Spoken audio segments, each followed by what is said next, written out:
Hi everyone, it's Joey. Stopping in here to address a statement that I say quite often and definitely is posted in the PowerPoints that I work with during usually the mindful forgiveness workshops, but I've used it in other areas and I want to update it and clarify it. And that statement is hurt people hurt people. I think we've heard Jamie Lee Curtis say it. I think that's where I've heard it. It is a common statement said in lots of trauma work, a lot of trauma-informed care work. You might have heard your therapist or your helpful aunties and neighbors and cousins and friends and people say that statement, hurt people hurt people. And I like to offer a correction. Hurt people, if given the proper tools and they're practicing their skills to undo the stories of trauma and suffering in their lives, and have a healthy support system that allows them to truly be them and allow us to be our hurt self and healing self and messy selves on that journey, and really allow for the discovery of the self and express our pain and trauma. Then hurt people don't go out and hurt people, but hurting people hurt people. So even if I've been working on my own story of pain and trauma, and then I run up on an event, and often we'll call those events triggers.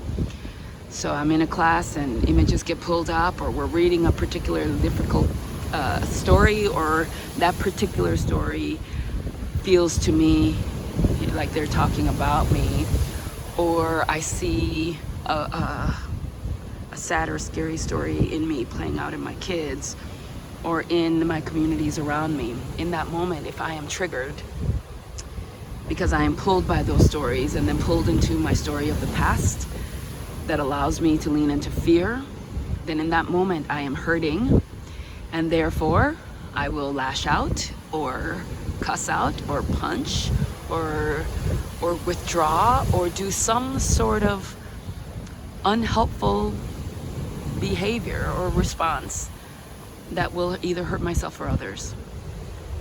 So it's not the hurt itself, but it is the ongoing action, behavior, feeling of what I do with that hurt. So if I've resolved and let go and processed that hurt, then it won't show up in disease in my body. It won't show up as a beating up of myself or in negative relationships in my life.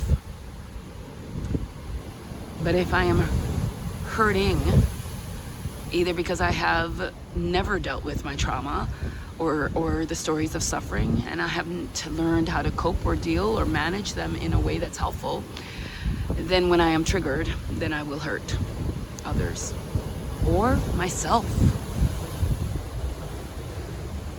Simple distinction, a significant distinction.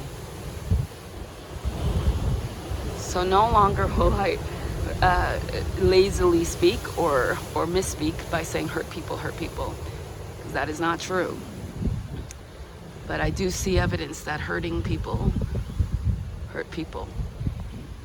And that can feel confusing at times, because if I've been doing a lot of work to undo my pain and suffering, and then I run up on an event where I end up leaning into my old strategies, then I can spend an excessive amount of time beating myself up, because then I'll point to, God dang it, I've been working on this, I've been taking classes, I've been going to my therapy, and here I am still behaving in such a way.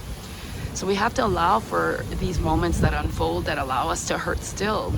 And in those moments, what strategies, what skills, what coping mechanisms will I access so that I can alleviate some of that hurt in that moment, because this is the moment that we have. And if I am able to utilize those skills and alleviate some of that pain, then I can create this little cushion between that emotion and my behavior that is automatic. And then maybe choose a response that might be a little bit more helpful or supportive or loving or kind or generous.